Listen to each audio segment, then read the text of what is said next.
هزاران شکر به ریزگی الله ما خانه خدا برفتیم، کعبه الله به مدینه بودیم. بعد از آن و مکه اومدیم، نماز خوانده، همه وظیفه کرده، بعد مینا برفته، همه حج و کرده، همه سنگ پرتوی مزدلفه عرفات و ایستاده، همه وظیفه کرده اومدیم.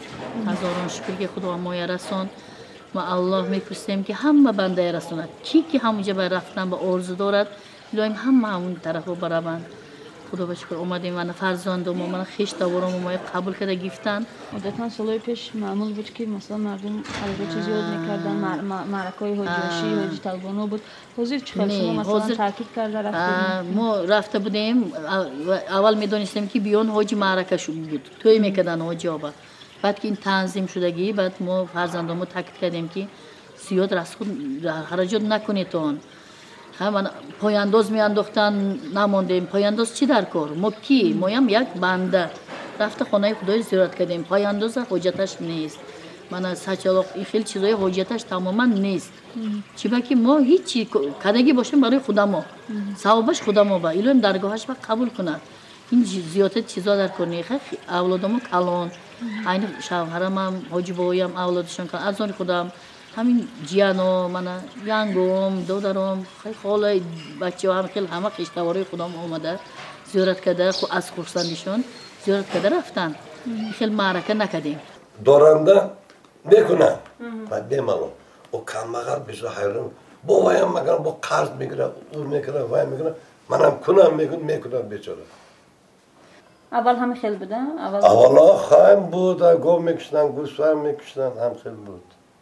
شما نکشتید؟ نه نکردیم این کار. همین یا دیگه مایده بودن 5 کیلو بچه هم 5 کیلو گوشت یا شوربا پردم نبیرو خدا جمع شدن تمام. یعنی در دایره اویله هم؟ در دور اویله نه خاک 4 تا همسر درومه خاک همسر چقدر نمیدرو.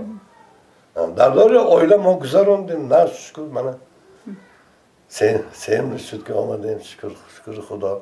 طبق طلبات قانون جمهوری تاجیکستان درباره تنظیم عنعنه و جشن و مراسم ها که در ماده 12 اون مراسم حج اومده است و طبق این ماده باید که گسیل و پیشوازی حجیان در دایره اویله برگزار کرده شود. حجی آشی و حجی طلبان قطعاً منع است. به همین خاطر جهت رعایت طلبات همین قانون کارمندان ریاست تنظیم عنعنه و جشن و مراسم ها با گروه کاری مخصوص در از فرودگاه مرکزی سر کرده تا به خانه زائران نظارت طلبات این قانون را بر راه ماندن. 3 روزه که علاقه حجیان ما از زیارت خانه خدا برگشته ایستادند، در رفتی نظارت این طلبات بسیار حالتایی نیز بر چشم رسید که علاقه شهروندان ما آمادگی دیده بودند برای برگزار کردن معرکه ها و ما پیشگیری کردیم. بیشتر از 15 تا 20 حالتی بود که ما قانونشکنی ها رو پیشگیری کردیم و نسبت بعضی از شهروندان پروتکل ویرانکنی ماموری ترتیب داده شد و حالتهای دیگری هستند که سال گذشته در مقایسه با سال گذشته که کارمندان ریاست زیر نظارت گرفته بودند و توسط وسایل اخباری عامه این نوارها هم به شهروندان جمهوری تاجیکستان پیشکش گردیده بود که در وقت پیشوازگیری حجیان ماشین های قیمت بهای مثال کارتش رو استفاده می بردن که استفاده 1 ساعتی این ماشین ها نهایت گران بود، از 1000 تا 1500 سومان می استادن.